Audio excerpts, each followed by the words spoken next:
Welcome to the channel. This is Yofi Unfiltered. I appreciate you guys for rocking with me. A video was sent to me and I watched the video. Trust me, I didn't like what I saw because my country, Ghana, was mentioned. And based on what is going on right now with the Trump administration, this is the last thing that we need because the restrictions are going to get even much tighter.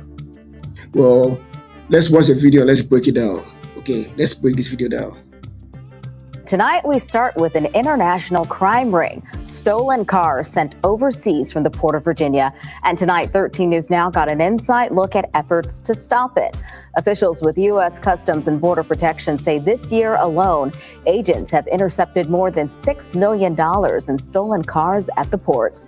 Derek Lytle joined CBP's outbound enforcement team as they inspected shipping containers. He joins us now in the studio with details. Derek.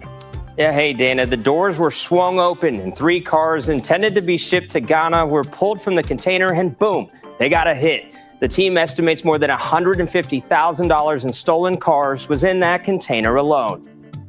A shipping document describing cars, including a 90s Lincoln, did not match what was inside on a scan, raising red flags. X-ray of the container, we knew it wasn't the cars that were manifested. CBP Chief James Askew says the cars pulled are 24 and new models, which get a high dollar overseas. West Africa, so they'll typically hang the vehicles.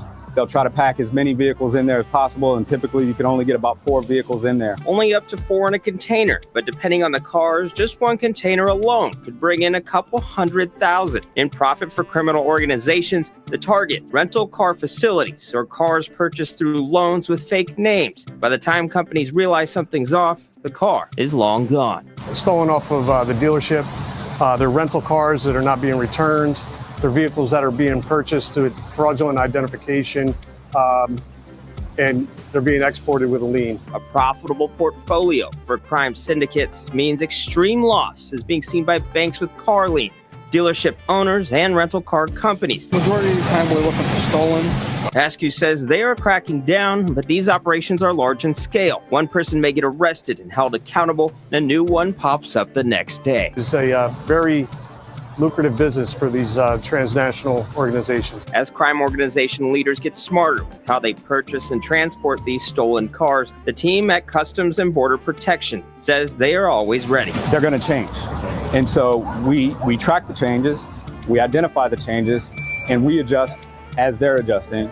Norfolk Newport News, CBP ranks second only to New York in recovered stolen vehicles. It's an adrenaline rush of fighting theft. The outbound enforcement team says keeps them going. They love this stuff. They do it day in, day out. Well. You guys see, right?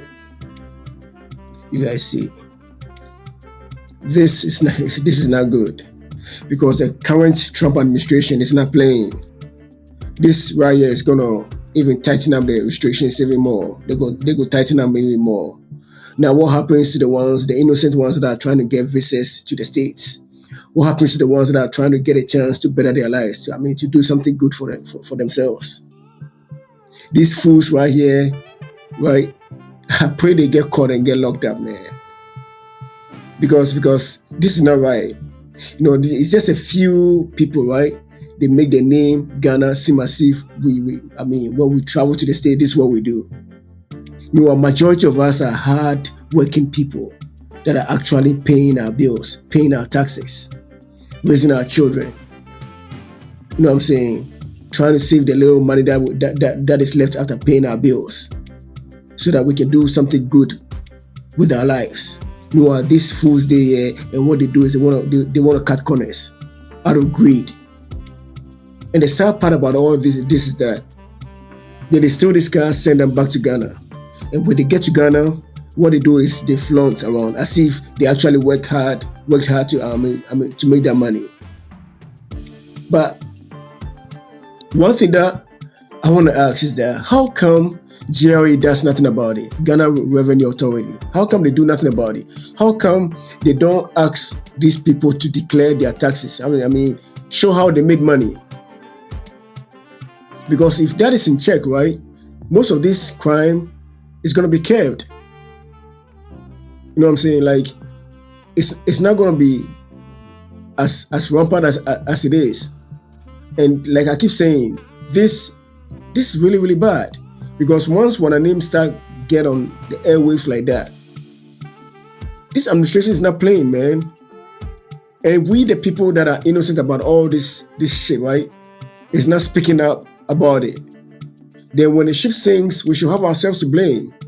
Because trust me, this like 1% of the Ghanaians out here that is embarking on this bullshit. But it's going to affect majority of us over here and the innocent ones that are trying to come to the States and make a life for themselves. Man, this is sad, yo.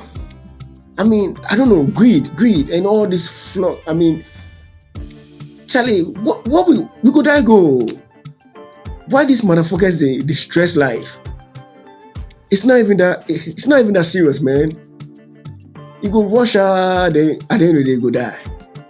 All the money you not gonna go anywhere. You're not gonna take it to your grave. Man, GRA, do something about this, man. I hope people go send this video, or send them out. Make GRA start crank down on these people, man. Make they start lock them all up for Ghana and anywhere else that they do this bullshit, because this is not right. This is gonna affect us, and it's gonna affect the ones that are trying to travel to the States. A majority of us ain't about this life. Man, this is Yofi Unfiltered. I appreciate you guys for rocking with me again. Don't forget to comment, like, and then let me know what y'all think about this video. Peace, I love ya.